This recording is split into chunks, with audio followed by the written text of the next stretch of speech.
Hello students, today we will learn our very important topic which is theorem proving. Theorem proving क्या है? एक process है जिसके अंदर हम लॉजिक्स और मैथमेटिक रीजनिंग को यूज करते हैं ताकि हम किसी भी गिवन स्टेटमेंट के प्रॉब्लम को इजीली डिफाइन कर सके, इजीली सॉल्व कर सके उस पर्टिकुलर डोमेन के अंदर। ये ब्रांच होती है ऑटोमेटेड रीजनिंग की। ऑटोमेटेड मतलब ऑटोमेटिकली लर्न करना, ताकि जो कंप्यूटर है कोई भी मैथमेटिक्स थ्योरम को इजिली ऑटोमेटिकली सॉल्व कर सके, ताकि वो प्रोसेस बहुत ज्यादा फास्ट हो जाए, उसके अंदर लेस एरर्स हो और बहुत ज्यादा एफिशिएंट भी हो। क्योंकि जो प्राइमरी जो पहले वाले होते थे ना प्रूफ मेथड्स, वो बहुत ज्यादा टाइम टेकन होते थे, बहुत कॉम्प्लेक्स सीरीज ऑफ स्टेप्स होते थे उसके अंदर, वो बहुत ज्यादा टाइम लेते थे।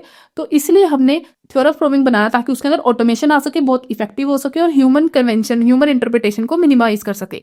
ये लॉजिक के ऊपर बेस्ड होता है। और प्राइमरी जो टास्क होता है ये क्या करता है? मैथमेटिकल स्टेटमेंट्स को बेसिकली यूज करता है, लॉजिक स्टेटमेंट्स को यूज करता है। ये कॉम्प्लेक्स सिस्टम को भी ऑप्टिमाइज करता है, करेक्टनेस बढ़ा देता है किसी भी एल्गोरिथम की। अब हमारे पास 4 कंपोनेंट्स होते हैं किसी भी थ्योरम प्रूविंग में। First is logic. हम लॉजिक को स्ट्रेंथन करते हैं कि हमारे पास बेस्ट लॉजिक होना चाहिए। इसमें 2 लॉजिक्स हम यूज करते हैं basically, first order logic, second order logic.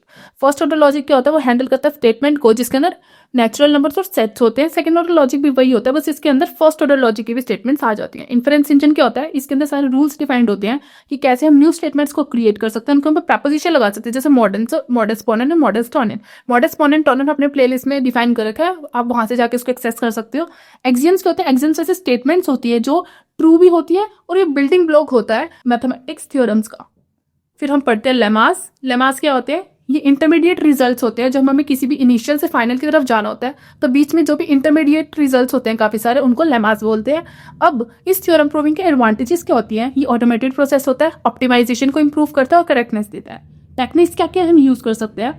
अब हमारे पास 3 टेक्निक बेसिकली यूज होती है इस थ्योरम प्रूविंग में, which is backward chaining, forward chaining, resolution. We have already know what is backward chaining. जब हमें गोल से कोई भी इनिशियल स्टेप को डिफाइन करना होता है तब हम बैकवर्ड चेनिंग को यूज करते हैं। जब हमें फॉरवर्ड चेनिंग क्या होती है? जब हम इनिशियल स्टेप्स, मतलब हमारे पास बहुत सारे फैक्ट्स हैं, उससे हम कोई भी गोल को डिफाइन कर रहे हैं। रेजोल्यूशन क्या होता है? शुरू में हम किसी भी चीज को ट्रू लेट करते हैं, फिर लास्ट में जाकर हम उसको कॉन्ट्राडिक्ट करते हैं, तो इसके अंदर कॉन्ट्राडिक्शन बेसिकली हम यूज करते हैं। So this is all about this theorem proving concept. Keep watching, keep learning. Thank you for watching.